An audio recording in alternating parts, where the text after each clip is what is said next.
আছেন? আলহামদুলিল্লাহ। আসসালামু আলাইকুম।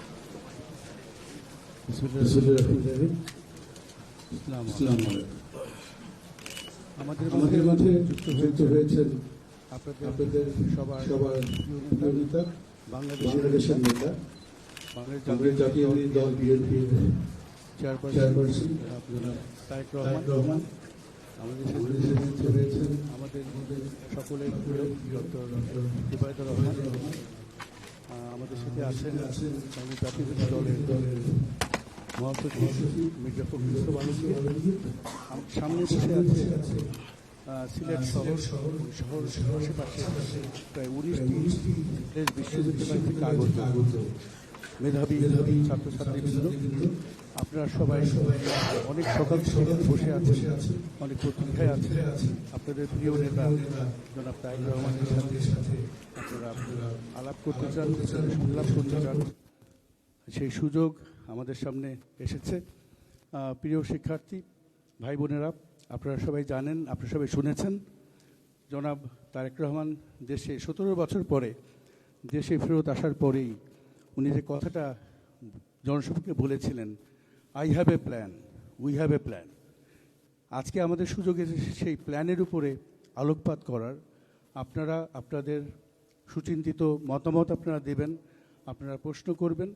আমাদের উদ্দেশ্য হলো আপনাদের সাথে সংযুক্ত হওয়ার, আপনাদের মতামত, আপনাদের চিন্তা এই প্ল্যানে যাতে প্রতিফলিত হয় এবং ভবিষ্যৎ বাংলাদেশকে আমরা একটা সুন্দর সমৃদ্ধশালী বাংলাদেশকে আমরা এগিয়ে নিয়ে যেতে পারি সেই ব্যবস্থা করার। আমি আর বেশি কথা বলবো না। আমি এখন মাইক আমাদের সবার নেতা আমাদের জনাব তারেক রহমানের কাছে হস্তান্তর করব। উনি প্ল্যান সম্পর্কে আপনাদের সামনে কিছু আলোকপাত করবেন এবং তারপরেই আপনাদের সাথে সরাসরি আলোচনায় যুক্ত হবেন।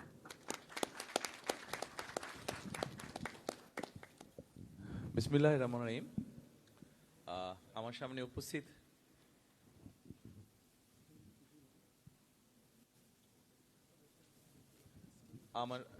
উপস্থিত সব ইয়াং ট্যালেন্টরা, সিলেটের বিভিন্ন কলেজ এবং ইউনিভার্সিটি থেকে উপস্থিত সব ইয়াং ট্যালেন্টরা, আসসালামু আলাইকুম। আশা করি আপনারা ভালো আছেন। আপনাদেরকে দেখে ভালো লাগছে, আবার একটু ভয়ও লাগছে। কি জিজ্ঞেস করবেন আপনারা? সব প্রশ্নের উত্তর আমার জানা আছে কিনা বা ধারণা আছে কিনা। তারপরেও এখানে ডক্টর জিয়া যেটা বলে গিয়েছেন যে আমি যখন প্রায় 18 বছরের কাছাকাছি, 17 বছর প্লাস, আমি যখন দেশে ইনশাআল্লাহ আল্লাহর মতে ফিরে এসেছি গত 25শে ডিসেম্বর, আসার সময় পথে একটি সভা হয়েছিল এবং সেখানে আমি একটি কথা বলেছিলাম যে আই হ্যাভ এ প্ল্যান। আপনাদের সবারই ধারণা আছে, কম বেশি আপনারা দেখেছেন, আমেরিকায় আজকে থেকে প্রায় 62 বছর আগে মার্টিন লুথার কিং একটা কথা বলেছিলেন। সেই সময়কার আন্দোলনকে ঘিরে, রাজনৈতিক সামাজিক আন্দোলন ছিল সেই সময়, তাদের অধিকারের কথা সে বলেছিল আই হ্যাভ হিম। গত 17 বছর সময় ধরে আমাকে বিদেশে বাধ্য হয়েছি থাকতে, চিকিৎসার জন্য গিয়েছিলাম, তারপরে বাধ্য হয়েছিলাম থাকতে।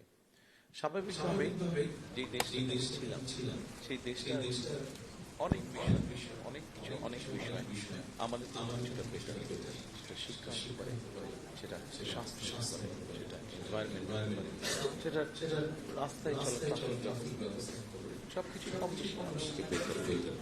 তার যে বেটার এসছে, এটার জন্য তাদের অনেক পরিশ্রম হয়েছে, অনেক সময় কাটে, তাদের যে ডেমোক্রেটিক যে ব্যবস্থাটা এই ডেমোক্রেটিক প্র্যাকটিসটা অনেক দিন ধরে তারা হাজার বছর প্র্যাকটিস করতে একটা জায়গায় তারা যেখানে এখন মানুষ তাদের দেশের জনগণ যখন যখন তাদের সমস্যা বলতে চায় তারা জানে কাকে বলতে এবং তারা যখন সেই কথাটা বলে তখন যেই মানুষগুলো বলে সেই মানুষটাও জায়গা বলে কারণ তারা প্র্যাকটিস করতে সেই অবস্থাটা তারা তাদের করেছে।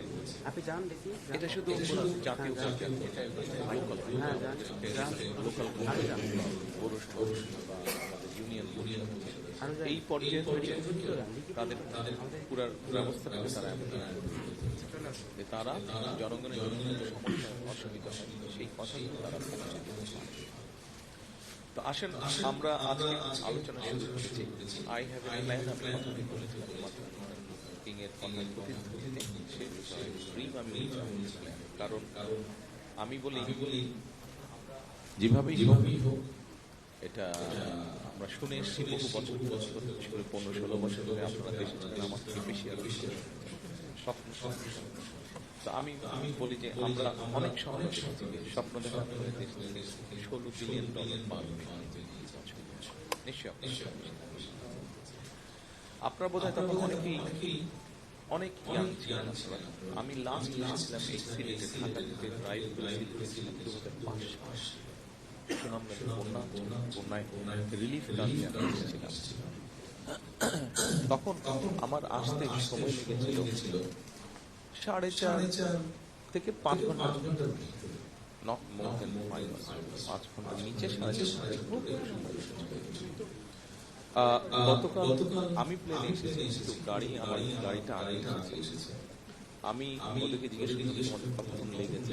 এই এক্সপ্রেস কম বেশি আপনাদের সবারই আছে। এই মুহূর্তে ঢাকা থেকে আসতে বা সিলেট যেতে প্রায় বোধহয় 10 ঘন্টা প্লাস সময়। আপনারা এখানে সিলেটের মানুষ সবাই অনেকেরই নাকি লন্ডন যাওয়ার সৌভাগ্য আপনাদের হয়েছে। লন্ডন যেতে মনে হয় একটাই সময় লাগে। আপনি যতক্ষণে বাসে করে বা গাড়িতে করে সিলেট থেকে ঢাকা পৌঁছাবেন, ফ্লাইট নিয়ে লন্ডন থেকে ফ্লাইটে উঠে বোধহয় বাই দ্যাট কাজে এটা একটা স্বাভাবিক বিষয় আমার কাছে নিশ্চয়ই আপনাদের কাছে এত সময় এরকম অনেক বিষয় আছে। তো আমার মনে হয় আমি আপনাদের কাছ থেকে আপনাদের সব প্রশ্নের উত্তর আমার জানা আছে কিনা এটা এখনই আমি বলতে পারছি। আমার যতটুকু জানা থাকবে আপনাদের জিজ্ঞাসার যতটুকু জানা থাকবে এখানে খুব সব মেডিকেল স্টুডেন্টও মনে হচ্ছে দেখতে পাচ্ছি অ্যাপ্রন পরে আছেন। কাজে মেডিকেল সংক্রান্তই হোক, আমাদের ক্লাইমেট সংক্রান্তই হোক, পানি সংক্রান্ত হোক, আমাদের সোশ্যাল সিকিউরিটি সংক্রান্ত সোশ্যাল সিকিউরিটি নেটওয়ার্ক যেটা বলে সেই সংক্রান্তই হোক, এগ্রিকালচার সংক্রান্তই হোক না কেন, আমার যতটুকু ধারণা আছে আমি আপনাদের সাথে আমার চিন্তাগুলো আজকে শেয়ার করব। খুব বেশি হয়তো আমরা সময় পাবো না, তো সেই জন্য আমরা চেষ্টা করব সংক্ষেপে কিন্তু যাতে সঠিকভাবে জিনিসটা আপনাদের সামনে তুলে ধরতে পারি আমার চিন্তা বা চেতনাটা। আমার মনে হয় মেডিকেল স্টুডেন্টদের থেকে যদি কেউ কোনো ধারণা বা কোনো কিছু জানতে চান বা জিজ্ঞেস করতে চান, আমি তাহলে দেশের বেসিক চিকিৎসা ব্যবস্থাটা মানুষের কিভাবে চিন্তা করছে সেটা আপনাদেরকে আমি বলতে পারি, আপনাদের যদি জানার ইচ্ছা থাকে। জিজ্ঞেস করবেন কি কেউ?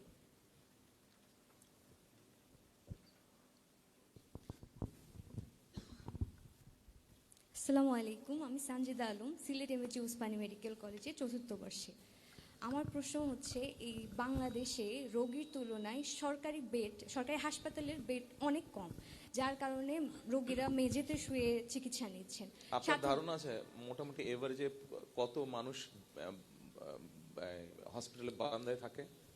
অনেক, কিন্তু নরমালি হচ্ছে একটা কিছুদিন আগে পত্রিকায় একটা সংখ্যা বের হয়েছিল, সব সারা বাংলাদেশে অন এন এভারেজ একটা সংখ্যা বের হয়েছিল, সেটা জানা নেই, 40 লক্ষ। আচ্ছা, তো অনেক সময় হয় কি বিশেষায়িত চিকিৎসার জন্য ওনারা আর্থিক অভাবের কারণে ওটা থেকেও বঞ্চিত হচ্ছেন।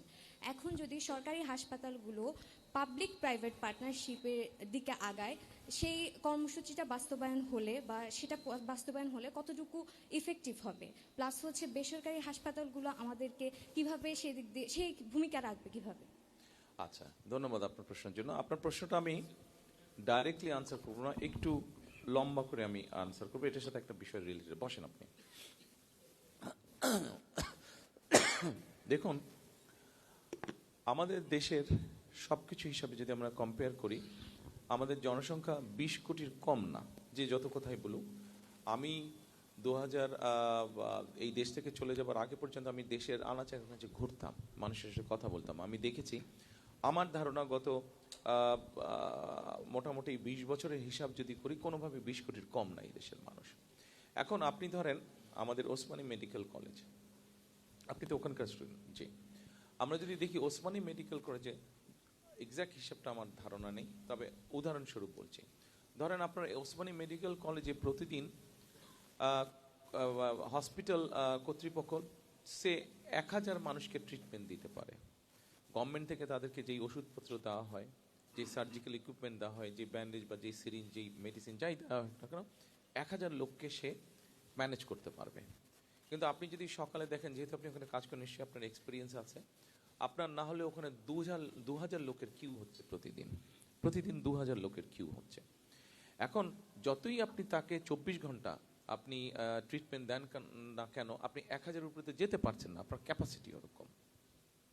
এখন তার মানে কি, মানুষ অসুস্থ হচ্ছে, আসছে, কিন্তু প্রপার চিকিৎসা সুবিধা পাচ্ছে না। এখানেই আমরা প্রাইভেট এবং পাবলিক পার্টনারশিপটা নিয়ে আসছি। প্রাইভেট পাবলিক পার্টনারশিপটা কি? প্রাইভেট পাবলিক পার্টনারশিপটা হচ্ছে, ধরেন ওসমানী মেডিকেল কলেজে একজন মানুষ আসলো, আপনার ধরেন কিডনি ডায়ালিসিস করবে। তো কিডনি ডায়ালিসিস করার জন্য একটা মেশিন আছে, আমি শিওর একটার বেশি মেশিন আছে, আমরা উদাহরণ হিসাবে ধরছি বোঝানোর জন্য, একটা মেশিন আছে। এখন এই একটা মেশিন পুরো মাসে হয়তো 100 জন লোককে ডায়ালিসিস করতে পারে, কিন্তু দেখা যাচ্ছে যে ওখানে ডায়ালিসিস করার জন্য যে কিউটা হচ্ছে, সেখানে 200 জন মানুষ হচ্ছে। আমার ঠিক প্রাইভেট এখানে নিশ্চয়ই এরকম হসপিটাল আছে যাদেরও একই ফ্যাসিলিটি আছে। কোন একটা নাম বলতে পারবেন private hospital? Sorry, north east medical. আচ্ছা, ধরেন নর্থ ইস্ট মেডিকেলেও ডায়ালিসিস মেশিন আছে। সেই ডায়ালিসিস মেশিনের ক্যাপাসিটি হচ্ছে 100 জন মাসে। তো আমরা যেটা চিন্তা করছি, আমাদের যেটা পরিকল্পনা আছে, সেটা হচ্ছে আমরা Osmani medical, north east medical কলেজের সাথে আমরা কথা বলবো, তাদেরকে বলবো, দেখো তোমাদের একটা মেশিন আছে, কিন্তু তোমাদের যেহেতু প্রাইভেট হসপিটাল, তোমাদের খরচ যেহেতু তোমরা বেশি নাও, স্বাভাবিকভাবেই তোমরা হয়তো, ওরা হয়তো সে মাসে 30 জন রোগী পায়, তার মানে 70টা খালি থাকছে তাদের। আর আমাদের ওসমানী মেডিকেল কলেজ, সেখানে 100 জন বেশি আছে, 100 জনের থেকে 200 জন আছে। আমরা ওদের সাথে কথা বলে, ওদের সাথে আলোচনা করে আমরা ওদেরকে কি পরিমাণ পেমেন্ট করব, কারণ একটা তো হিসাবের একটা জানাই থাকে যে কি পরিমাণ খরচ হতে পারে ডায়ালিসিস করতে গেলে, একটা ধারণা। তাদেরকে মিনিমাম তাদের একটা প্রফিট ধরে আমরা বলবো যে তুমি কেবিনে রাখবা পেশেন্টকে। কেউ যদি ওয়ার্ডে থাকতে চায়, সেটার খরচ সে নিজে দিবে, বাট কেবিন পর্যন্ত সরকার বহন করবে। তখন আমরা ওই যে 70 জন, ওখানে যে 100 জন আছে, 100 জন থেকে আমরা সরিয়ে নিয়ে এসে এদেরকে নর্থ ইস্ট মেডিকেল কলেজে তাদেরকে আমরা দিব। এটাই হচ্ছে বেসিক্যালি বেসিক থিওরি, যেটা আমাদের বেসিক পরিকল্পনা, যে প্রাইভেট পার্টনারশিপ। অর্থাৎ কারণটা এই জন্য, আপনি দেখেন, আপনি যদি এখানে এখন ওসমানী মেডিকেল কলেজের যদি সেকেন্ড শাখা আপনি খুলতে যান, আপনাকে আজকে প্ল্যান করতে হবে, জমি অধিগ্রহণ করতে হবে, বাজেট স্যাংশন করতে হবে, মেশিন আসবে, কন্ট্রাক্টর হবে, টেন্ডার হবে। একটা রাজনৈতিক সরকারের মেয়াদ সাধারণত 5 বছর। By the time you finish the hospital, তার কাজ যখন শেষ হয়ে যাবে, রুগী যখন সেবা পাবে, ততক্ষণ একটা সরকারের মেয়াদ শেষ, রুগী হতে সেবা পাবে। কিন্তু মূল বিষয়টা এখানে না, সরকারের মেয়াদ শেষ এটা মূল বিষয় না। মূল বিষয়টা হচ্ছে আপনার সেই ডায়ালিসিসের রোগী 5 বছর পর্যন্ত কি ওয়েট করা সম্ভব? তার পক্ষে সম্ভব না, ও বেচারা তো মারাই যাবে, মানুষটা তো মরেই যাবে। সো সেই জন্যই আমরা প্রাইভেট পাবলিক পার্টনারশিপটা করতে এসেছি। এটার পলিসিগুলো ঠিক করে, সব কিছু ঠিক দ্রুত ঠিক করে ফেলতে পারলে 3 থেকে 6 মাসের মধ্যে আমরা এই সার্ভিসটা আস্তে আস্তে আস্তে আস্তে মানুষের কাছে পৌঁছে দিতে পারবো। এই ক্ষেত্রে আমরা যেটা সিদ্ধান্ত, মোটামুটি পরিকল্পনা আছে, সব রোগের ক্ষেত্রে বিষয়টা হবে না। যেগুলো নর্মাল রোগ সেগুলো করতে হবে না। এটা হতে পারে কিডনি রোগের ক্ষেত্রে, এটা হতে পারে কার্ডিয়াক পেশেন্টের ক্ষেত্রে, এটা হতে পারে ক্যান্সার পেশেন্টের ক্ষেত্রে, এরকম যেগুলা সিরিয়াস টাইপের অসুখ বিসুখ, সেগুলোর ক্ষেত্রে আমরা প্রাইভেট পাবলিক পার্টনারশিপটা, এরকম একটা পলিসি আমরা তৈরি করতে যাচ্ছি। এখানে আমরা আরেকটি আপনাদের সাথে অ্যাড করি। আপনি দেখেন, আপনি করলেন, তারপরে প্রাইভেট পার্টনারশিপ, পাবলিক পার্টনারশিপ, তারপরেও কিন্তু আপনার মূল লক্ষ্যকে, মানুষকে তো সুস্থ রাখা, মূল লক্ষ্যটা হচ্ছে মানুষকে সুস্থ রাখা। সেই জন্য আমরা আরেকটি পরিকল্পনা করেছি। আমি জানি না আপনাদের সাথে একটি শব্দের পরিচয় আছে কি, পল্লী চিকিৎসক। বিএনপির প্রথম আমলে শহীদ রাষ্ট্রপতি জিয়াউর রহমানের সময় সারা দেশে গ্রামের মানুষ যাতে বেসিক স্বাস্থ্য সুবিধাটা পায়, সেই জন্য পল্লী চিকিৎসক নামে বেসিক ট্রেনিং দিয়ে তারা মানুষের ঘরে ঘরে গ্রামে ঘরে ঘরে যেত, বেসিক যে ট্রিটমেন্টটা সেটা প্রোভাইড করতো। আমরা ঠিক সেটার আদলে আমরা হেলথ কেয়ারের অ্যাপয়েন্ট করতে চাই। হেলথ কেয়ারের অ্যাপয়েন্ট করে এই হেলথ কেয়ারদেরকে আমরা একটা বেসিক মেডিকেল ট্রেনিং দিব, হাইজিন ট্রেনিং দিব। আমরা ছোটোখাটো অসুখ বিসুখ হলে তারা মানুষের ঘরে ঘরে গিয়ে সেবাটা দিতে পারবে। বড় কোনো যদি অসুখ হয় যেটা তার মনে হবে যে সেটা তার আয়ত্তের বাইরে, তখন সে রেফার করবে। এটা রেফারেল সিস্টেম আস্তে আস্তে ডেভেলপ করবো আমরা, সেটা তখন তারা রেফার করবে। এখন এই যে যাবে, যে তারা ঘরে ঘরে যাবে, মানুষকে ট্রিটমেন্ট দিবে, হাইজিন শেখাবে, এখানে গিয়ে তারা মানুষকে অ্যাওয়্যার করার চেষ্টা করবে যে ঠিক আছে এইভাবে লাইফস্টাইল খাওয়া দাওয়া হওয়া উচিত, যে আপনি চিনি বেশি খাবেন না, মিষ্টি বেশি খাবেন না, তাহলে ডায়াবেটিস থেকে রক্ষা পাবেন। আপনি ভাজা পোড়া এই ধরনের জিনিসগুলো খাবেন না, গরুর গোশত, চর্বি টর্বি এগুলো বাদ দিয়ে খেতে হবে। তার শাক সবজি বেশি খাবেন, গ্রিন ভেজিটেবল চেষ্টা করবেন বেশি খাওয়ার জন্য। তাহলে যেটা হবে সেটা হচ্ছে যে তাহলে কার্ডিয়াক সমস্যা কম হবে। এই ধরনের বিভিন্ন বিষয়গুলো মানুষকে অ্যাওয়্যার করবে।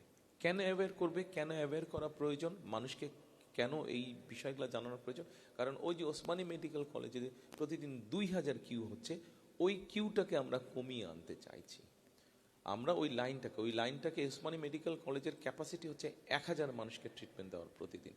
আমরা যদি এই কিউটাকে ধীরে ধীরে ধীরে ধীরে কমিয়ে আনতে পারি, আপনি তাহলে কিউটাকে কমিয়ে আনলে সরকারের উপরে খরচ কম পড়বে, প্রেশারটা কম পড়বে, খরচের স্টেটের খরচটা কম পড়বে, এবং যেই মানুষগুলা যাবে ট্রিটমেন্টের জন্য সেই মানুষগুলো আস্তে আস্তে বেটার ট্রিটমেন্ট পাবে এরকম। এবং আমাদের বোন যে বললো যে হসপিটালের বারান্দায় মানুষ শুয়ে থাকে বেডের অভাবে, সেটার পরিমাণও আস্তে আস্তে আস্তে কমে আসবে।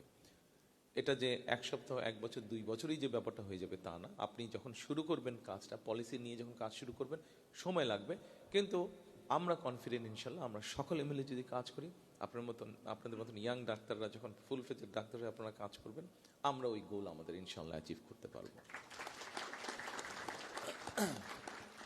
আর কেউ কোনো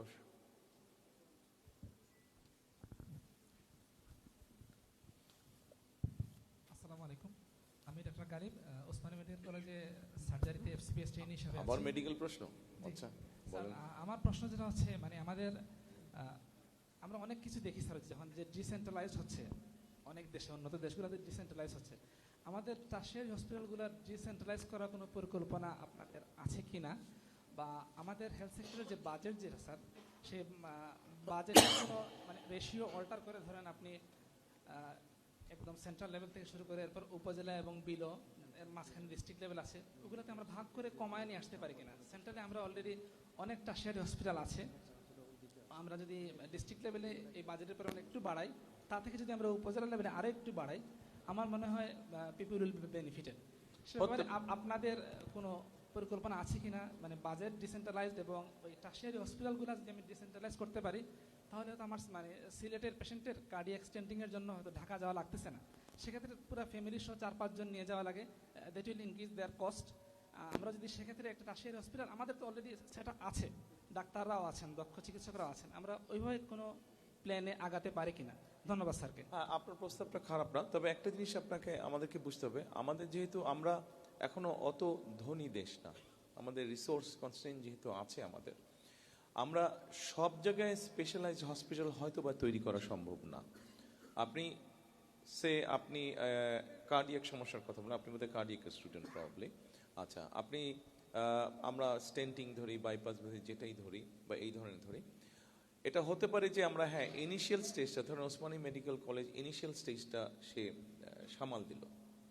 এটা ইভেন আমি ইউকেতেও দেখে এসেছি যে আপনি এই পার্টিকুলার এলাকায় আছেন, আপনারা হয়তো আল্লাহ মাফ করুক, আপনার হয়তো কার্ডিয়াক প্রবলেম হলো, কিন্তু আপনার বাড়ি থেকে হয়তো 7 মাইল দূরে আরেকটা হসপিটাল আছে যেটাতে কার্ডিয়াক স্পেশালাইজ যেটাতে তারা, আপনার যদি প্রবলেম হয়, আপনি যদি এমার্জেন্সি কল করেন, এমার্জেন্সি আপনাকে প্রথমে আপনার বাড়ির পাশেরটা নেবে, কিন্তু আপনার যদি তখন এমার্জেন্সিতে ম্যানেজ হয়ে যায় তো ঠিক আছে, তা নাহলে আপনাকে ওরা ওখানে রাখবে না, ওখান থেকে ওরা আসল যে হসপিটাল যেটা আসলে কার্ডিয়াকের জন্য স্পেশালাইজ, সেখানে আপনাকে ওরা নিয়ে যাবে। তো আমরা যদি কেউ হয়তো বলে থাকতে পারেন যে জেলায় জেলায় আমরা স্পেশালাইজড হসপিটাল করব, আমাদের ধারণা এটা পসিবল না, মানে রিসোর্স আপনি ওইভাবে ম্যানেজ করতে পারবেন না। আর আমাদের যেহেতু জনসংখ্যা অনেক বেশি, সে কারণেই আমরা ওই যে প্রাইমারি যে প্রিভেনশন, যেই শব্দটা আমি বলতে ভুলে গেছি, ওই জন্যই আমরা প্রিভেনশনের উপরে জোর দিতে চাচ্ছি। আপনি যদি প্রথমেই মানুষ অসুস্থ না হতে হয়, এই ব্যবস্থাটা যদি আস্তে আস্তে গ্রহণ করেন, তখন এই বিষয়গুলোর উপরে চাপ কমে আসবে। ধন্যবাদ।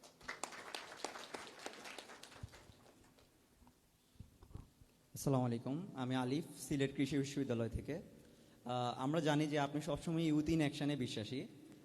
বাংলাদেশ পরিসংখ্যান ব্যুরোর মধ্যে বর্তমানে বাংলাদেশে 26 লাখ বেকার আছে, এর ভিতরে শিক্ষিত বেকারই হচ্ছে 9 লাখ। তরুণদেরকে নিয়ে, অর্থাৎ এই বেকার জনগোষ্ঠীকে নিয়ে আপনার স্পেসিফিক কোনো প্ল্যান আছে কিনা? Thank you. আপনি 26 লাখ বললেন বোধহয়, তাই না? জি জি। স্ট্যাটিস্টিক্স অনুযায়ী 26 লাখ, বা আমার মনে হয় বাস্তবে এটার সংখ্যা অনেক বেশিই হবে, জি। কম না, বরং অনেক বেশি হবে। আমাদের যেটা চিন্তা ভাবনা আছে, আমাদের যেটা পরিকল্পনা আছে, বিএনপি যেটা পরিকল্পনা আছে, দেখুন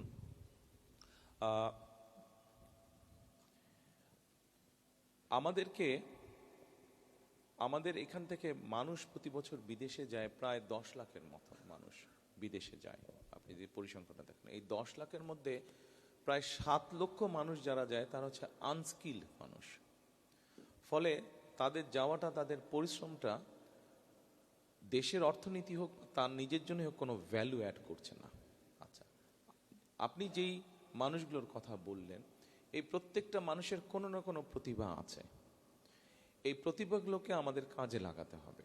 আমরা যেটা পরিকল্পনা নিয়েছি, আমরা যেমন ধরেন আপনি সিলেট এলাকায় থাকেন, আপনি আপনার শিক্ষার লেভেলটা যেটাই হোক না কেন, সবসময় যে আপনি যেই লাইনে পড়াশোনা করেছেন সবসময় যে সেই লাইনে আপনি জব পাবেন এর কোনো নিশ্চয়তা নেই। এই জন্য আপনার যদি আপনার এই যেই লাইনে আপনি পড়াশোনা করেছেন এর বাইরেও যদি আপনার কোনো স্কিল থাকে, যেটা আপনি ট্রেনিংয়ের মাধ্যমে সুন্দরভাবে গড়ে তুলতে পেরেছেন, শিখেছেন, আমরা সেই বিষয়টাকে আমরা বাস্তবায়ন করতে চাই। এখন ধরেন আপনি পড়ালেখা কোন সাবজেক্ট করছেন? কৃষি, এগ্রিকালচারে পড়ছেন আপনি, বসেন, থ্যাংক ইউ। কিন্তু ধরেন আপনার ইলেকট্রনিকের ব্যাপারে ইন্টারেস্ট আছে, আচ্ছা, যেমন আমি আমার ক্ষেত্রে বলি, আমি যখন অফ টাইমে, মানে যখন আমার হাতে সময় থাকতো, আমি ছিলাম আর্টসের স্টুডেন্ট, কিন্তু আমি ওই মডেল তৈরি করতাম, গাড়ির, মোটরসাইকেলের, জাহাজের, বিল্ডিংয়ের তৈরি করতাম।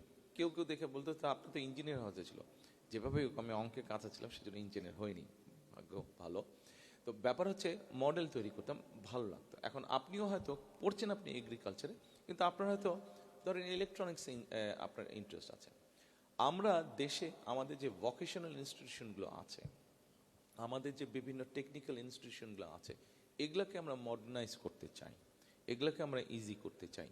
এগুলাকে মডার্নাইজ করার মাধ্যমে আপনার মতন যারা এরকম আছেন, আপনি পড়ালেখা ঠিকই শেষ করেন, কিন্তু আপনার জবের জন্য ধরেন আপনার ইলেকট্রনিক ট্রেনিংটা যদি এরকম কিছু একটা থাকে, সেক্ষেত্রে আপনার ইউরোপের কোনো দেশে হয়তো আপনার ইজি হবে তখন জবটা পাওয়া।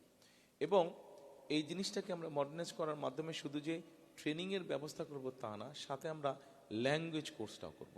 যেমন আপনাকে আমি উদাহরণ হিসাবে বলি, এই মুহূর্তে আপনি যদি জাপানে দেখেন, জাপানে আপনি একটু আগে বললেন যে বাংলাদেশের পপুলেশনের প্রায় 40-45% হচ্ছে এই মুহূর্তে ইয়াং জেনারেশন, কিন্তু আপনি যদি জাপানের পপুলেশন ডায়নামিক দেখেন, দেখবেন যে এটা রিভার্স। ওদের ওখানে এল্ডারলি, বয়স্ক মানুষের সংখ্যা বেশি, ইয়াং মানুষের সংখ্যা কম। এখন ওদের বিভিন্ন ইন্ডাস্ট্রিগুলো চালানোর ক্ষেত্রে কিছু কিছু সমস্যা হচ্ছে, তাদের এগ্রিকালচারের ক্ষেত্রে সমস্যা হচ্ছে, কারণ স্বাভাবিক এগ্রিকালচারের ক্ষেত্রে, ইন্ডাস্ট্রির ক্ষেত্রে কাজ করার জন্য তো ইয়াং লোক দরকার, কারণ ওখানে শক্তির প্রয়োজন হয় অনেক সময়। যদিও তারা রোবট দিয়ে করছে, তারপরেও প্রয়োজন হচ্ছে।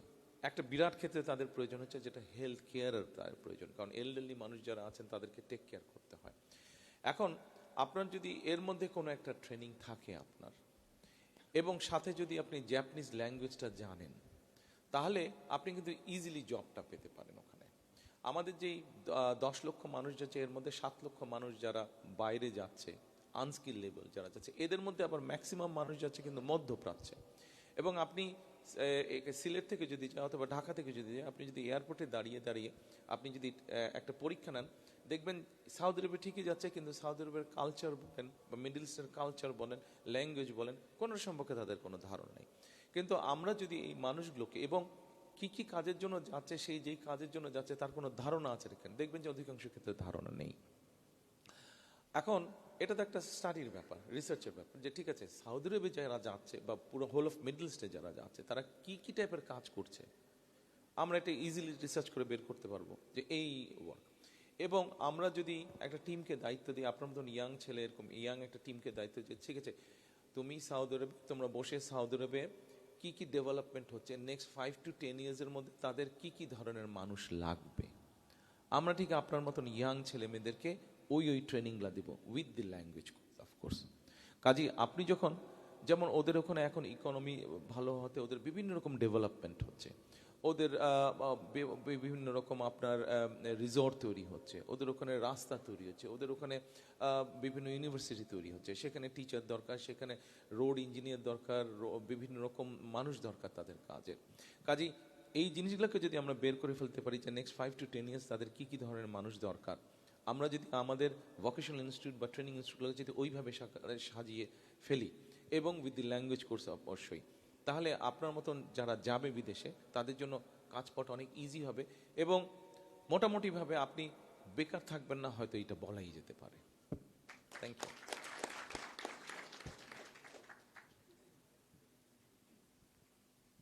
আসসালামু আলাইকুম, আমার নাম তাসনিয়া আহমদ দিদি। আমি লিডিং ইউনিভার্সিটির কম্পিউটার সায়েন্স ডিপার্টমেন্টের ছাত্র। আমার প্রশ্নটা উইমেন এম্পাওয়ারমেন্ট নিয়ে। আমি এখানে আপনার 8টা বা 9টা পলিসি দেখানো হয়েছে। একটা ছিল ফ্যামিলি কার্ডের বিষয়টা। আমি জানতে চাচ্ছি যে ফ্যামিলি কার্ডের ফাইন্যান্সিংটা কিভাবে হবে এবং এটার সাথে নারী ক্ষমতায়নের কি সম্পর্ক, এবং এর দ্বারা নারীরা কি শুধু সুবিধাভোগী হবে না প্রকৃতপক্ষে সমাজে নারীরা ক্ষমতায়নও হবে? ঠিক আছে, থ্যাংক ইউ, বসেন। খুবই ইম্পর্টেন্ট প্রশ্ন একটা। প্রথমত ফ্যামিলি কার্ডের একটা স্যাম্পল কেমন হতে পারে আমার কাছে আছে, আপনার মধ্যে এর মধ্যে নিশ্চয়ই অনলাইনে বা বিভিন্নভাবে দেখেছেন ফ্যামিলি কার্ড। এখন এই ফ্যামিলি কার্ডটা কেন আমরা দিচ্ছি, প্রথমে আমরা এটা একটু বোঝার চেষ্টা করি। দেখুন, আপনি বাংলাদেশের প্রেক্ষাপটে আপনি একজন প্রিভিলেজ নারী, আপনি লেখাপড়া শিখেছেন, আপনার পরিবার আপনাকে সেই সাপোর্টটা দিতে পেরেছে। আপনাদের নিশ্চয়ই অনেকের জানা আছে বেগম খালেদা জিয়া যখন সরকার গঠন করলেন প্রথমবার এবং তৃতীয়বার সময়টা কম ছিল, যাই হোক, ওনার সরকার থাকাকালীন সময়ে উনি একটা কাজ করেছেন যে আমরা সবসময় বইয়ে পড়েছি বেগম রোকে এই দেশের নারীদের শিক্ষাকে উনি এনকারেজ করেছেন।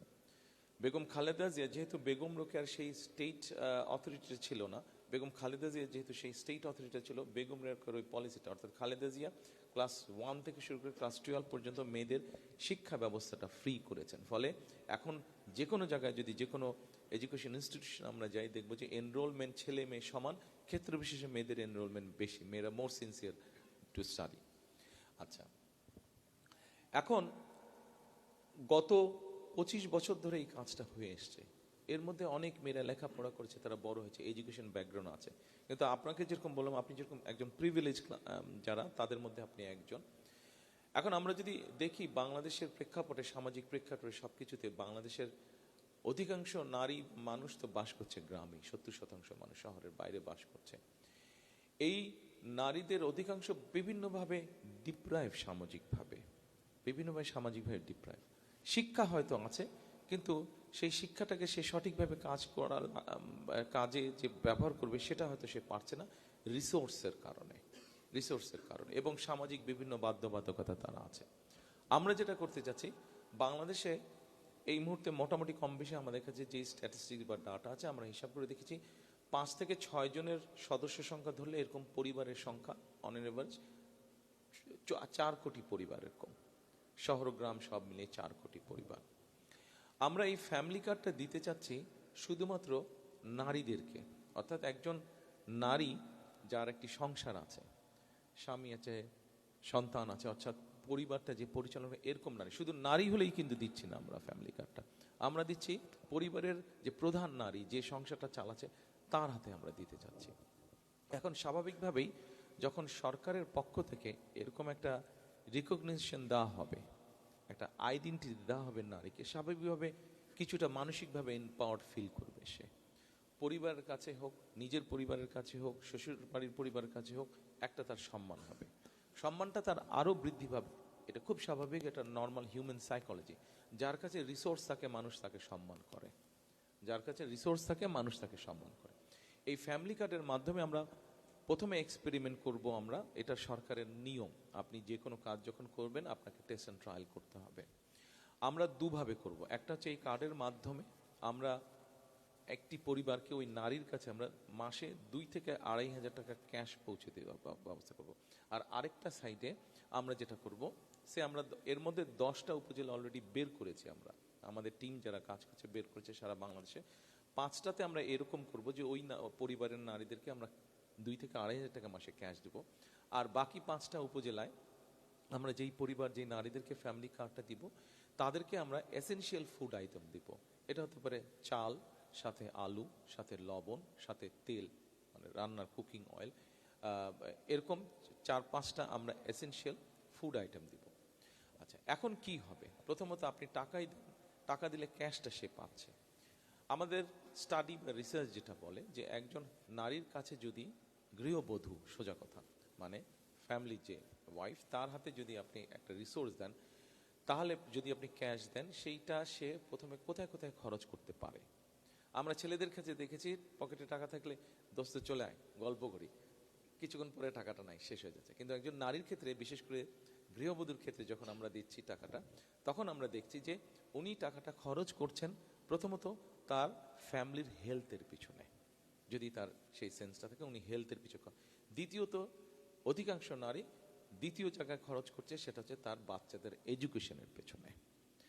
থার্ড যে জায়গাটায় সে টাকাটা খরচ করবে, সেটা হচ্ছে যে ছোট ছোট জায়গায় সে ইনভেস্ট করবে। 5টা বা 10টা মুরগি কিনবে, বা 2টা ছাগল কিনবে, এই ধরনের ছোট ছোট, অথবা একটা সেলাই মেশিন কিনবে, সে যদি সেলাইয়ের কাজ জানে, সে টাকাটা ইনভেস্ট করে। অর্থাৎ সে যে টাকাটা ইনভেস্ট করছে ওটা তার লোকাল ইকোনমিতে, গ্রাম, ইউনিয়ন, উপজেলা বা থানা বা পৌরসভা, এই লোকাল ইকোনমিতে ওটা রোটেট করছে ইকোনমিতে। আচ্ছা, এখন আপনি বলেন, আচ্ছা এখন আসেন এটা তো টাকার ক্ষেত্রে। আর যদি আপনি ফুড, এসেনশিয়াল ফুড আইটেম তাহলে দেন, তাহলে সংসার চালানোর জন্য তো তার একটা খরচ লাগছে, তার খরচটা তাকে দেওয়া হচ্ছে যে ঠিক আছে তুমি এইভাবে সংসার চালাও, এই টাকা।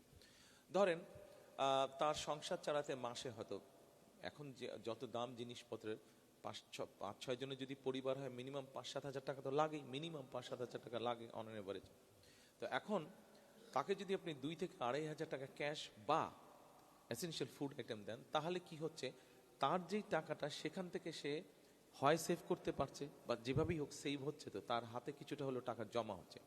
সেই টাকাটা সে তখন ওই ইনভেস্টমেন্ট থেকে শুরু করে ওই কাজগুলোতে সে ওই টাকাটা তখন বিনিয়োগ করবে, তার বাচ্চাদের এডুকেশনের পিছনে, তার ফ্যামিলির হেলথের পিছনে, এবং ইনভেস্টমেন্টের ক্ষেত্রে।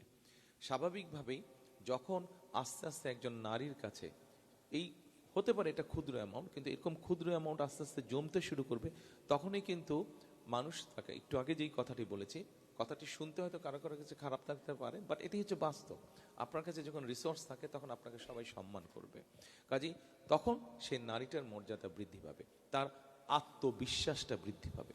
প্রথম 6 মাসে কিচ্ছু হবে না, প্রথম 1 বছরেও কিছু হবে না, প্রথম 2 বছরেও কিছু হবে না, 3, 4, 5 বছর পরে গিয়ে কিন্তু আস্তে আস্তে পরিবর্তনটা আসবে, ধীরে ধীরে পরিবর্তনটা আসবে। অর্থাৎ তার ইনভেস্টমেন্ট তাকে যখন আস্তে আস্তে রিটার্ন দিবে, সে কনফিডেন্ট হবে। আপনার পকেটে যদি 100 টাকা থাকে, আপনি যে পরিমাণ কনফিডেন্ট হবেন, আপনার পকেটে যদি 10,000 টাকা থাকে, আপনার কনফিডেন্সের পরিমাণটা অনেক বেশি হবে, তাই নয় কি? Normal human psychology. কাজেই ধীরে ধীরে কিন্তু তার পুঁজির পরিমাণ যত বাড়বে, সে তত কনফিডেন্ট হবে। একই সাথে তার পরিবার সুস্থ থাকছে, পরিবার সুস্থ থাকলে কিন্তু সে কনফিডেন্ট থাকছে, হাসি খুশি থাকে। একই সাথে যখন সে দেখছে যে তার ছেলেমেয়েরা আস্তে আস্তে আস্তে আস্তে পড়ালেখায় ভালো করছে, এগিয়ে যাচ্ছে, ওইটা মা হিসেবে তাকে আরো কনফিডেন্স দিবে, মা হিসেবে তাকে আরো কনফিডেন্স দিবে। ওটা আমরা যদি এভাবে পুরো জিনিসটাকে আমরা কল্পনা করি, এভাবে যদি আমরা প্ল্যান করি, এভাবে যদি আমরা চিন্তা করি, তাহলে দেখবেন 5 থেকে 7 বছর পরে ওই গ্রামের ওই পরিবারটি না, ওই গ্রামের 10টি পরিবার এরকম মোটামুটিভাবে healthy, with a basic education background and with a financial capability. আপনি 10টি পরিবার ওই গ্রামের, ওই ইউনিয়নে 5টি গ্রাম আছে, প্রত্যেক 5টি গ্রামই আস্তে আস্তে ওরকম সেলফ সাফিসিয়েন্ট বা ইন্ডিপেন্ডেন্ট বা ওরকম পরিবার হলো। এইভাবে আপনি একটি গ্রাম, একটি ইউনিয়ন, একটি উপজেলা, এইভাবে জেলা, এবং সামগ্রিকভাবে ধীরে ধীরে দেশ চিন্তা করেন। আস্তে আস্তে 4 কোটি পরিবারের যদি আপনি 2 কোটি পরিবারকে, 1.5 থেকে 2 কোটি পরিবারকেও যদি আপনি এই পর্যায়ে নিয়ে আসতে পারেন, অর্থাৎ 5 বছর পরে প্রত্যেকটি পরিবার, 4 কোটি আমরা বাদ দিলাম, প্রত্যেকটি পরিবার যদি ঠিক শৌখিনতার বশেও মিনিমাম 1-1.5 হাজার টাকাও যদি শৌখিনতার বশেও খরচ করতে পারে, সেই ক্যাপাসিটি যদি তাদের থাকে, তাহলে আপনি চিন্তা করেন ইকোনমির গ্রোথটা কত বড় হচ্ছে। ইকোনমির গ্রোথটা অর্থাৎ ঠিক আছে, পরিবার পরিজনদেরকে নিয়ে মার্কেটে গেল, কিছু কিনলো, পরিবার পরিজনদেরকে নিয়ে কোথাও বেড়াতে গেল, রেস্টুরেন্টে খেলো, হোটেলে খেলো, তার মানে চিন্তা করেন ইকোনমিটা কত বড় হচ্ছে, কত স্ট্রেনদেন হচ্ছে, আমরা একে অপরকে সহযোগিতা করছি। এটাই হচ্ছে ফ্যামিলি কার্ডের মূল লক্ষ্য। আপনি জিজ্ঞেস করেছেন যে বাজেটটা কোত্থেকে আসবে। এই মুহূর্তে বাংলাদেশে সোশ্যাল সেফটি নেটওয়ার্কের আমার যতটুকু ধারণা হচ্ছে 138টা প্রজেক্ট কাজ করছে, বিভিন্ন আন্ডার প্রিভিলেজ যারা মানুষ আছে তাদেরকে দিচ্ছে। কিন্তু আপনি যদি খেয়াল করেন ভালো করে, যদি খোঁজ করেন ভালো করে, আপনি দেখবেন যে 138টা পরিবারের মধ্যে যে কয়েক কোটি মানুষ আছে, অনেকেই আছে যাদের যেটা পাওয়ার উচিত না তারা সেটা পাচ্ছে, যাদের যেটা। এবং বিভিন্ন মিনিস্ট্রি 138টা প্রজেক্ট চলছে, হ্যাফাজেটলি চলছে, কোনো এটা নেই, এক এক মিনিস্ট্রি এক একটা পরিকল্পনা হলো, চালু করলো। কাজে আমরা এই পুরো রিসোর্সগুলোকে এক জায়গায় নিয়ে আসতে চাইছি। এটা গেল এক নম্বর। আমরা আমাদের নিজস্ব রিসোর্স থেকেই এই রিসোর্সটাকে বের করে নিয়ে আসবো। আমরা 138টার অনেকগুলোর হয়তো প্রয়োজন নেই, যেগুলো অ্যাসেনশিয়াল আপনার পরিকল্পনা অনুযায়ী কাজ করলে, রিসোর্স ব্যবহার করলে, যেখানে মানুষ এম্পাওয়ার্ড হবে, নারীরা এম্পাওয়ার্ড হবে, সঠিকভাবে রিসোর্সটা রাষ্ট্রের দেশের কাজে লাগবে, আমরা সেই জিনিসটাকে ওইভাবে গড়ে তুলতে চাইছি। আচ্ছা, এবার আপনি হয়তো একটা প্রশ্ন করতে পারেন যে এটা কারা পাবে। নিশ্চয়ই এটা আপনার একটা প্রশ্ন ছিল বা আসছে। আমরা প্রথমে এটা শুরু করতে চাইছি আন্ডার প্রিভিলেজ যেই জায়গাগুলো আছে, ডিপ্রাইভ যেই জায়গাগুলো আছে, সেখানকার ফ্যামিলি, নারী বা গৃহবধূ যারা আছে তাদেরকে দিয়ে। এটা একজন কৃষকের ওয়াইফ উনি যেমন পাবে, একজন ভ্যান চালকের ওয়াইফ উনি এটা পাবে, একজন ইমাম সাহেবের ওয়াইফ উনি এটা পাবে, একজন প্রাইমারি স্কুলের শিক্ষকের ওয়াইফ উনি এটা পাবে, এটা ইউনো সাহেবের ওয়াইফ উনিও পাবে, একজন মুদির দোকানদারের ওয়াইফ উনিও পাবে, এটা ইভেন আপনিও পাবেন। বাট আপনার ক্ষেত্রে বা ইউনো সাহেবের ওয়াইফের ক্ষেত্রে বা ডিসি সাহেবের ওয়াইফের ক্ষেত্রে এটা হয়তো প্রযোজ্য না। আপনি স্বাভাবিক ওই সুবিধাটা নিতে চাইবেন না, আপনার নিজেরও তো দেশকে কিছু দেবার আছে, আপনি ওই স্যাক্রিফাইসটা করেন। অর্থাৎ এটা যেহেতু আপনার প্রয়োজন না, 2,500 টাকা না হলেও আপনার চলবে, আপনার এইটুক স্যাক্রিফাইস করার মতন শক্তি আপনার আছে, সামর্থ্য আপনার আছে, মানসিকতা আপনার আছে। আমরা সেই জন্য ধরে নিচ্ছি যে যাদের এটা প্রয়োজন নয় তারা এটা নেবে না। এখন প্রশ্ন করতে পারেন যে কেন আমরা তাদেরকে এরকম সবার জন্য কেন দিচ্ছি। দেখুন, ছোটবেলা সবারই ছিল, আমারও ছিল, আপনাদের প্রত্যেকে আছে। বাবা মা যখন বলতো এই ওই দিক যাবা না, তখন কিন্তু ওই দিকে যাওয়ার জন্য মাথাটা খারাপ হয়ে যেত, রাইট? ওই দিকে যাওয়ার জন্য মাথাটা খারাপ হয়ে যেত, না ওই দিকেই যেতে হবে, মানা করলো কেন? আপনি যখন এটার সিলেকশন দিয়ে দেবেন যে এ পাবে আর এ পাবে না, যে পাবে তো পেচ্ছা, যে পাবে না কি ব্যাপারটা এটা দেখতে হবে, পেতেই হবে অ্যাট এনি কস্ট। সেই জন্য আমরা বিষয়টাকে ইউনিভার্সাল করতে চাইছি, জেনারেল করতে চাইছি। অর্থাৎ আপনি যখন জানেন আপনি পাবেন, আমরা ধরে নিচ্ছি স্বাভাবিক নিয়মে, তার ফলে করাপশনের বিষয়টা কমে আসবে। 100% বন্ধ হবে আমি সেই কথা বলছি না, বাট কমে আসবে, যেহেতু তখন ধাক্কাধাক্কিটা হবে না, আরে আমাকে দিতেই হবে, পেতেই হবে, এই মানসিকতা থেকে বেরিয়ে আসবে এবং আমাদের ধারণা করাপশনের পসিবিলিটিটা অনেক কমে আসবে। পেয়েছেন উত্তর? আমাদের মাইক তো আমার হাতে নেই। আমরা হচ্ছে একটা প্রশ্ন দিতে পারবো। এগ্রিকালচার, হ্যাঁ agriculture my favourite subject. Agriculture, আচ্ছা আমি এগ্রিকালচারের কে করবেন? আমি ডিসাইড করেন আপনারা কে করবেন। আচ্ছা, আমি রাকিব হোসেন আফরাদ, সিলেট কৃষি বিশ্ববিদ্যালয়ে এগ্রিকালচার বিষয়ে পড়াশোনা করতেছি। এগ্রিকালচারের মানে আমাদের এনভায়রনমেন্ট সায়েন্সও আছে ওই জায়গায়। তো আমার প্রশ্নটা হলো যে আমরা দেখি যে বর্তমানে কিন্তু আমাদের দেশে কাক অনেক কমে গেছে। আমরা একসময় অনেক দেখতাম যে প্রতিদিন ঘুম ভাঙতো কাকের আওয়াজে, তো এখন দেখা যায় যে আমরা সিলেটে বিশেষ করে কাক কিন্তু কোথাও দেখাও যায় না, দু এক জায়গায় হয়তো গাড়ির হর্নের আওয়াজে ঘুম ভাঙে নাকি? মানে এখন গাড়ির হর্নের আওয়াজে ঘুম ভাঙে। তো কাকের বিলুপ্ত হওয়ার অন্যতম একটা কারণ হলো আমাদের বর্জ্য ব্যবস্থাপনার খুব বাজে অবস্থা আর কি। যেমন মানে আবর্জনা যেটা হলো সেটাও পলিউটেড হয়ে যাচ্ছে। তো বর্জ্য ব্যবস্থাপনা নিয়ে বিএনপির কোনো প্ল্যান আছে কিনা এই বিষয়ে আমি জানতে চাচ্ছি। এটা ঠিক কৃষি রিলেটেড না, এটা এনভায়রনমেন্ট রিলেটেড। আচ্ছা, আমরা কৃষিতে আসবো এটা বলে নিই।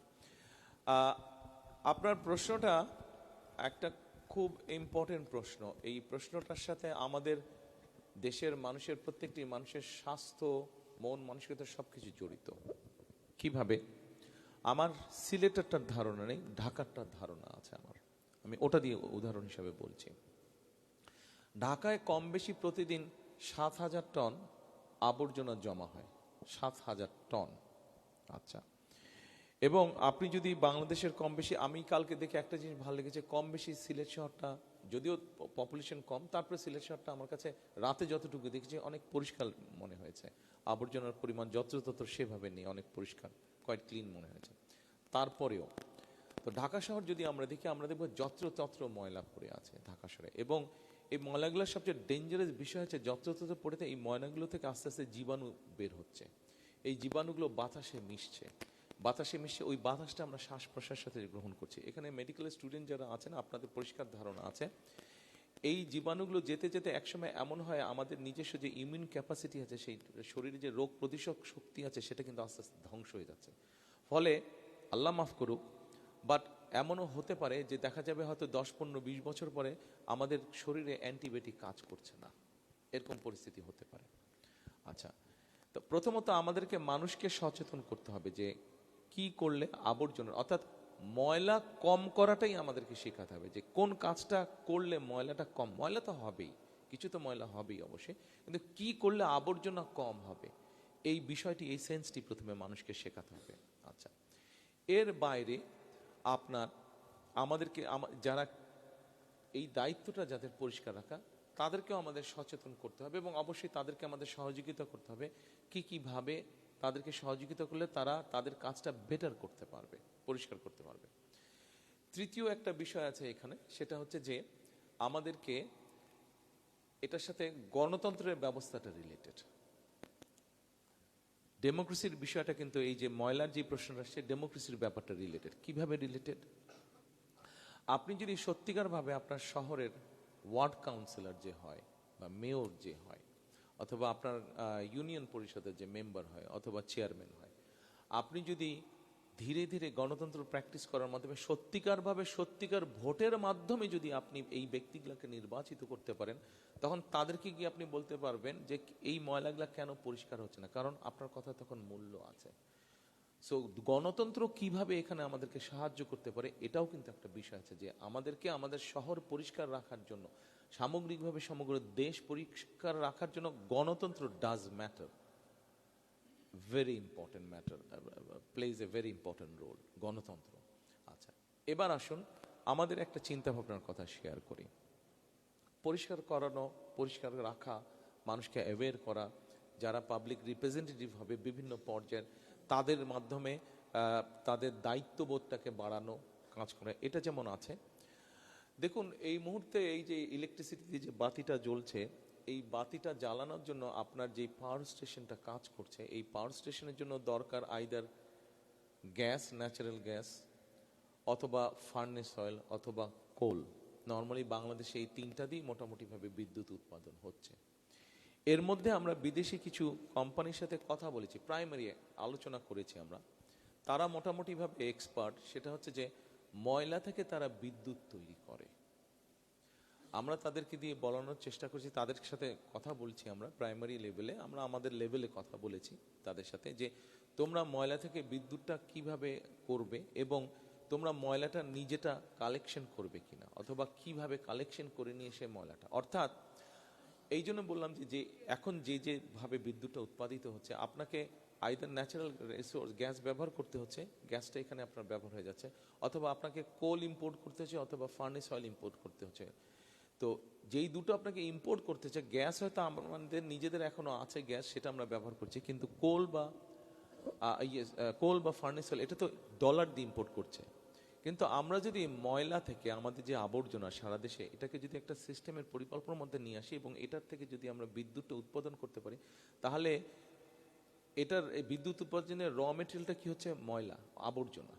এবং এই আবর্জনাটা যেই কোম্পানিগুলো কিনে নিবে, তারা তো টাকা দিয়ে কিনছে, ডলার দিয়ে কিনছে না, সো দ্যাট আমরা ওইখানে কিছু হলেও আমাদের ডলার আমরা সেভ করতে, বৈদেশিক মুদ্রা আমরা সেভ করতে পারি। আমরা এইভাবে বিষয়টি পরিকল্পনা করছি। এটার মধ্যে আরেকটা আপনার এনভায়রনমেন্টের বিষয় আরেকটা বলি, আরো সংক্ষেপে দুটো বলবো। এনভায়রনমেন্টের আরেকটি বিষয় আছে। আপনি হয়তো কাকের শব্দে আপনার ঘুম ভাঙতো আগে, এখন কাকের শব্দে ভাঙে না। ঢাকা শহরে যারা বসবাস করেন বা চট্টগ্রাম শহরে কম বেশি বা শহরগুলোতে প্রায় আমরা একটা নিউজ দেখি যে বিশেষ করে ঢাকা শহরে আমরা দেখি নিউজ একটা আসে যে অনেকের বিভিন্ন রকম শ্বাস ব্রিদিং এর রোগ হয়, শ্বাস প্রশ্বাসের রোগ হয় অনেকের, অ্যাজমা থেকে আরম্ভ করে বিভিন্ন, এটা পলিউশনের জন্য হচ্ছে। আমাদের যতটুকু আমরা জানি একটা দেশের সমগ্র দেশের আয়তনের অন্তত স্বাভাবিক দেশ যেটা মরুভূমি বলছি না আমি, স্বাভাবিক দেশ যেখানে গাছপালা সবকিছু থাকবে মোটামুটি 25% বনভূমি থাকতে হবে মিনিমাম। সেক্ষেত্রে আমাদের খুব সম্ভব বোধহয় এখন 12-13% মতন বনভূমি আছে, অর্থাৎ আমাদের প্রয়োজনের যেটা মিনিমাম সেটাও আমাদের কাছে নেই। কাজে আমাদের একটা পরিকল্পনা আছে যে আমরা প্রতি বছর আগামী 5 বছর পর্যন্ত যদি ইনশাল্লাহ আমরা সরকার গঠনে সক্ষম হই তাহলে 5 বছরে প্রতি বছর 5 কোটি করে চেষ্টা করব, 4 থেকে 5 কোটি করে গাছ লাগাতে, বৃক্ষ রোপণ করতে আমরা চেষ্টা করব এনভায়রনমেন্টটাকে পিউরিফাই করার জন্য। এখন আপনারা বলতে পারেন আপনি এত গাছ কোথা থেকে লাগাবেন, এত গাছ কিভাবে আপনি পাবেন? আমাদের 465টা যে উপজেলা আছে প্রত্যেক উপজেলা একটা করে সরকারি নার্সারি আছে। এই নার্সারিগুলোর প্রোডাকশন ক্যাপাসিটি 20 থেকে 25,000 চারা বানাতে পারে তারা বছরে। আপনি যদি পরিকল্পনা গ্রহণ করেন প্রপারলি, আপনি ওটাকে পোস্ট করলে ওটাকে আপনি 40,000 পর্যন্ত নিতে পারবেন। এর বাইরে আরও সারা দেশে প্রাইভেট সেক্টরের নার্সারি যেগুলো আছে, যারা গাছের চারা গাছ টাছারি করে, আরও যেগুলো আছে সব মিলিয়ে প্রায় লক্ষাধিকের মতন নার্সারি সারা দেশে আছে। আমরা যদি যেই সময়টা গাছ লাগানোর সময় কোনটা আপনার ধারণা আছে বলুন তো, কোন সিজনে গাছ লাগায়? রাইট, ইয়ার বর্ষাকালে, কৃষির স্টুডেন্ট তো বলতেই পারবে, বর্ষাকালে গাছ লাগায়। তাহলে বর্ষাকালটা যদি আমরা 3 মাস ধরি তাহলে পরবর্তী 8 বা 9 মাস যেটা টাইম থাকবে সেই সময়টা আমরা চারাগুলা তৈরি করব। এবং আমরা যদি সেই চারাগুলো সঠিকভাবে ডিস্ট্রিবিউট করতে পারি, সঠিকভাবে প্ল্যানিং নিতে পারি, আমরা মানুষকে উদ্বুদ্ধ করতে পারি, তাহলে এই কাজটা এই প্রোগ্রামটা আমরা সাকসেসফুল ইনশাল্লাহ করতে পারবো। এটার মাধ্যমে আমরা আমাদের পরিবেশটাকেও দূষণ মুক্ত আমরা করতে পারবো পরিবেশটাকে ধীরে ধীরে। শুধু কাক না, তখন আরো পাখি আসবে, গাছ যখন হবে তখন আরো পাখি আসবে কাকের সাথে, এবং নিঃসন্দেহে আপনি তখন কাকের আওয়াজ অনেক বেশি পাবেন। আচ্ছা, হ্যাঁ, এগ্রিকালচার বলেন। আসসালামু আলাইকুম স্যার, আমি মোহাম্মদ সাইমুল ইসলাম কবির, সিলেট এগ্রিকালচার ইউনিভার্সিটি থেকে। আমার কোশ্চেনটা হচ্ছে এগ্রিকালচার প্রোডাক্ট নিয়ে। আমরা দেখতে পাচ্ছি যে কোনো একটা প্রোডাক্ট যদি প্রোডাকশন পয়েন্ট থেকে কনজাম্পশন পয়েন্ট পর্যন্ত আসতে অনেক ধরনের মিডলম্যানের কারণে প্রোডাকশন পয়েন্টে কোনো একটা, এটা তো সাপ্লাই চেইন হলো, আপনি যেটা বলছেন নট এগ্রিকালচার, সাপ্লাই চেইন, এটা মার্কেটিং।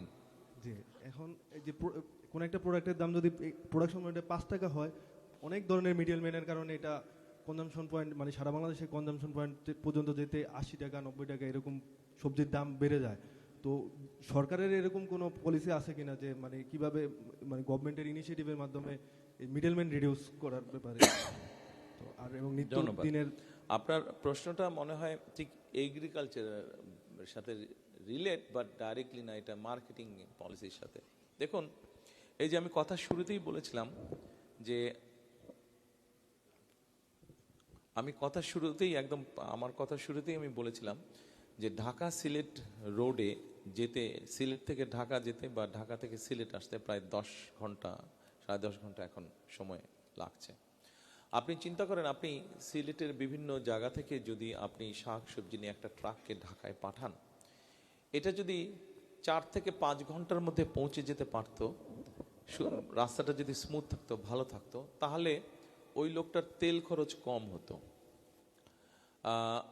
এবং সময় যেহেতু কম লাগতো। 5 ঘন্টায় যদি ওর 1% শাকসবজি নষ্ট হয়, 10 ঘন্টায় দেখা যাবে হিট এবং বিভিন্ন কারণে ওর হয়তো 5% শাকসবজি নষ্ট হয়ে গিয়েছে, গরম সবকিছু মিলিয়ে। তার মানে এটাও কিন্তু একটা ম্যাটার করছে, কমিউনিকেশন ব্যবস্থাটাও কিন্তু একটা ম্যাটার করছে যে আপনার জিনিসপত্রকে। এবং রাস্তা যেহেতু খারাপ, ওর গাড়ি চলতে গিয়ে গাড়ি বিভিন্নভাবে ক্ষতিগ্রস্ত হচ্ছে, ক্ষতিগ্রস্ত হওয়ার কারণে ওটা ওকে রিপেয়ার করতে হবে, সেখানেও তো একটা খরচ আছে। কাজে ওই খরচটা সবজির উপরে এসে যাচ্ছে। আর এর বাইরে আপনি মিডলম্যান যেটা বললেন সেই বিষয়গুলো কম বেশি আছে। তবে আপনাকে অর্থনীতির নর্মাল নিয়মে মিডলম্যান থাকবে, এটা অর্থনীতির গতিতে চলতে দিতে হবে। কিন্তু এখানে যদি কেউ অসৎ উদ্দেশ্যে কোনো কাজ করে সেটা আপনাকে ধরতে হবে, কিন্তু মিডলম্যান থাকবেই। আপনি যে কোনো জিনিস, যেমন আপনি জ্যাকেটটা পরে আছেন, এই জ্যাকেটটা তো আপনি ফ্যাক্টরি থেকে কেনেননি, কিন্তু ফ্যাক্টরিকে কেউ অর্ডার দিয়েছে, কোনো কোম্পানি যারা কাপড়ের ব্যবসা করে তারা এই জ্যাকেটটার অর্ডার দিয়েছে, ফ্যাক্টরি জ্যাকেটটা বানিয়েছে, সে একজন সেলারের কাছে বিক্রি করেছে, সেখান থেকে সে হোলসেলের কাছে বিক্রি করেছে, হোলসেলার থেকে দোকান নিয়ে এসছে, যেই দোকান থেকে আপনি কিনেছেন, যেই দোকান দেখেছেন সেই দোকান তারা হোলসেলার থেকে নিয়ে আসে। এখানেও কিন্তু একটা দুইটা মিডলম্যান রয়ে গেছে, কাজে এটা অর্থনীতির একটা গতি। কৃষক সবসময় সরাসরিভাবে ফসল সাধারণত মাঠে বিক্রি করে না, তাকে কোনো একটা মাধ্যমেই যেতে হয়, সেটা একটা হোক, দুইটা হোক, তিনটা হোক, সেটা হচ্ছে ভিন্ন ব্যাপার। এটা অর্থনীতির নর্মাল একটা নিয়ম। হ্যাঁ, আমাদের দেশে কতগুলো মিডলম্যান আছে যেটা অনৈতিক মিডলম্যান। আমাদেরকে চেষ্টা করতে হবে আইন শৃঙ্খলার রক্ষাকারী বাহিনীর মাধ্যমে হোক, যেভাবে হোক আমাদেরকে চেষ্টা করতে হবে এই অনৈতিক মিডলম্যান যারা, তাদেরকে আমাদের বিরুদ্ধে ব্যবস্থা নিতে হবে। আপনি ব্যবস্থা নিলেন ঠিকই, কিন্তু ওরাও তো মানুষ। এখানে আবার আরেকটা বিষয় আছে, আপনি শুধু ধরে শাস্তি দিলেই হলো না, কিন্তু আমরা যারা অন্যায় করছে তাদেরকে আমরা ধরবো ঠিকই, এ ব্যাপারে কোনো সন্দেহ নেই, কিন্তু অ্যাট দ্য সেম টাইম আবার আরেক দিক দিয়ে আপনাকে চিন্তা করবে, তাকেও কিন্তু একটা কর্মসংস্থানের ব্যবস্থা আপনাকে করতে হবে।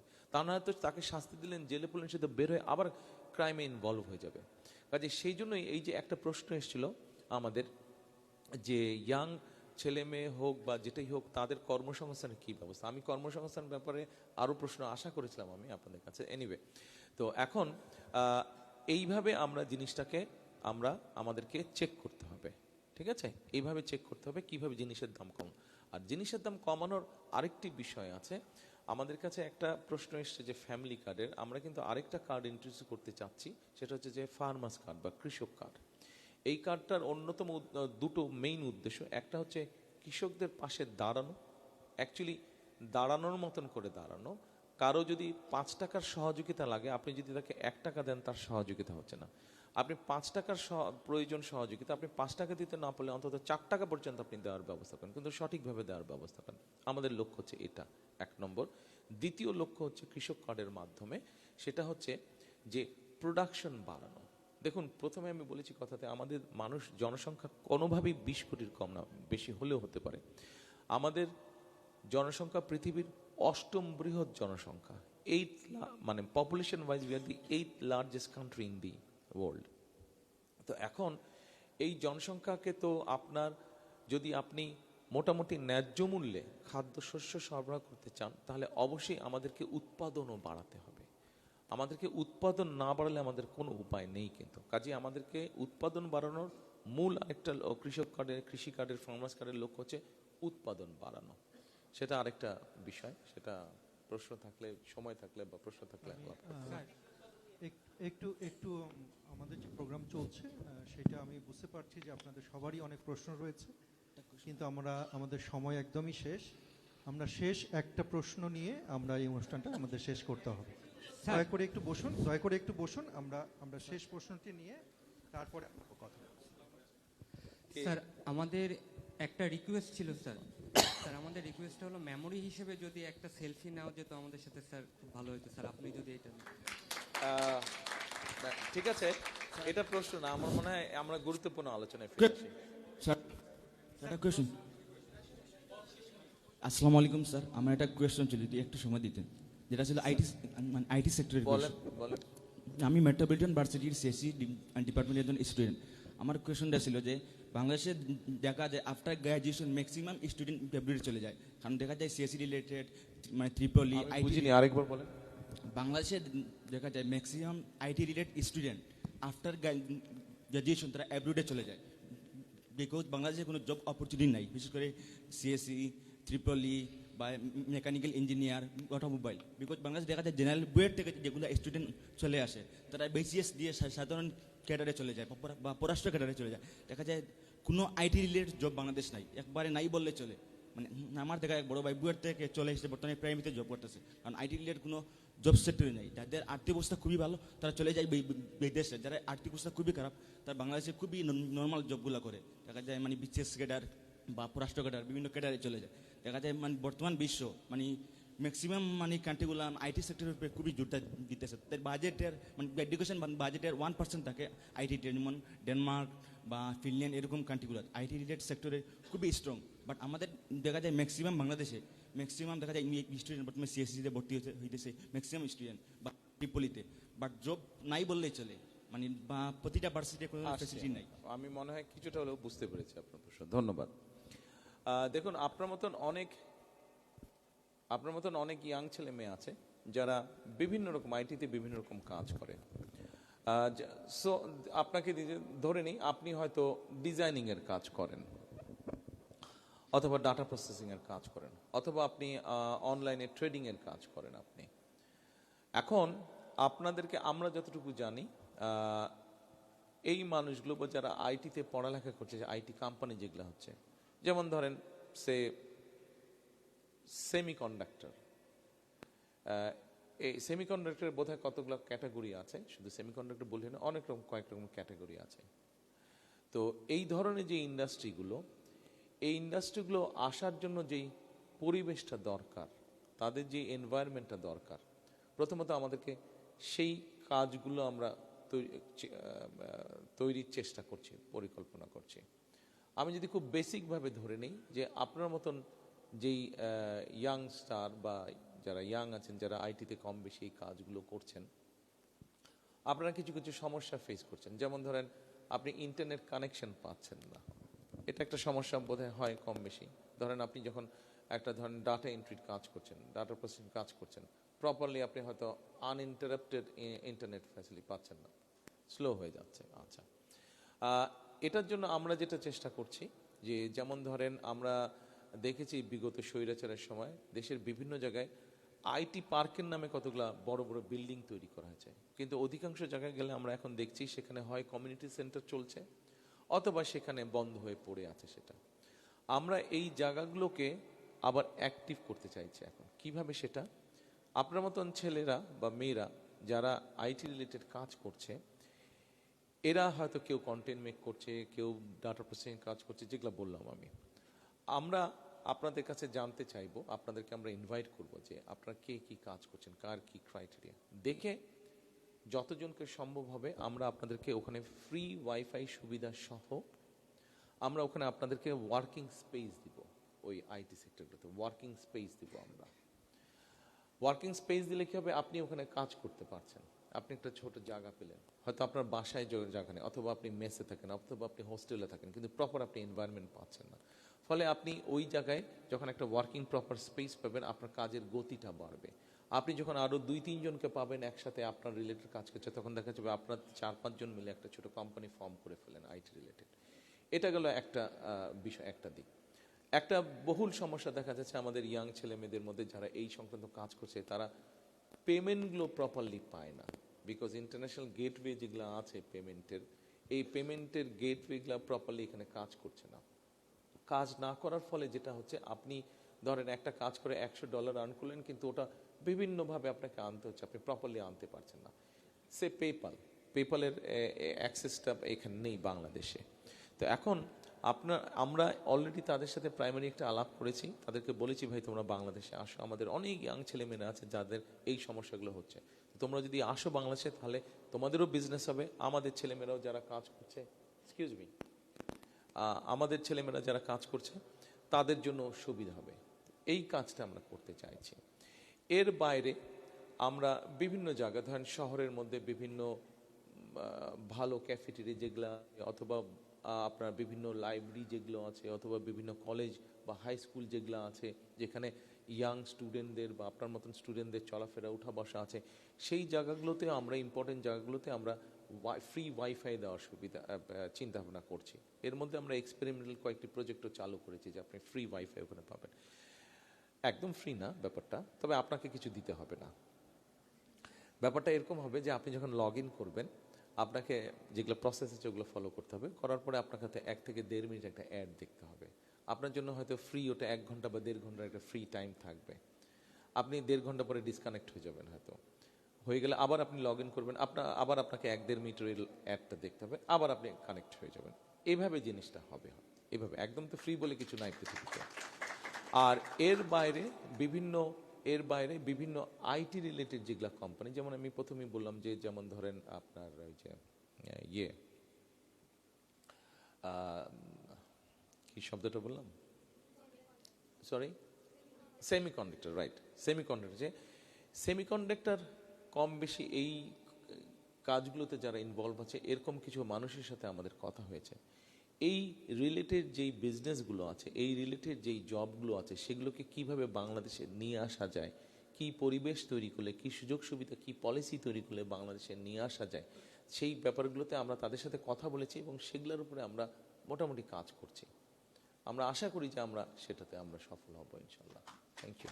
আমার মনে হয় আজকে বোধহয় শেষ করতে হবে, কারণ আমাদের যেহেতু নির্বাচনের দামাডোল শুরু হয়ে গিয়েছে, আজকে থেকে নির্বাচনী কাজ শুরু হয়ে গেছে, নির্বাচনী অফিসিয়াল প্রচারণার কাজ শুরু হয়ে গিয়েছে। আমাদের কোথায় মিটিংটা জানি, আলিয়া মাদ্রাসা, রাইট, আলিয়া মাদ্রাসা মাঠে আমাদের জনসভা আছে, আমাকে যেতে হবে, বহু মানুষ ওখানে অপেক্ষা করছে। আপনাদের সাথে আরও আলাপ করলে ভালো লাগতো, আপনারা বাংলাদেশের ভবিষ্যৎ, কাজে আপনাদের সাথে আলাপ করলে আমি নিজেকেও এনরিচ করতে পারতাম, বাট আনফর্চুনেটলি হয়তো আজকে আমাদেরকে এখানে শেষ করতে হচ্ছে। সকালে ভালো থাকবেন ইনশাল্লাহ। হ্যাঁ, সকলে ভালো থাকবেন। Thank you. জানা যাচ্ছে যে আপনারা যারা পরামর্শ দিতে চাচ্ছেন বা আমাদের অ্যাক্টিং চেয়ারম্যান তারেক রহমানকে দেশ গড়ার কাজে সহযোগিতা করতে চাচ্ছেন, আপনারা যদি এই রুমের বাইরে দেখবেন যে একটা লেটার টু টিআর রয়েছে, সেখানে আপনারা স্ক্যান করে কিন্তু পরামর্শ দিতে পারবেন।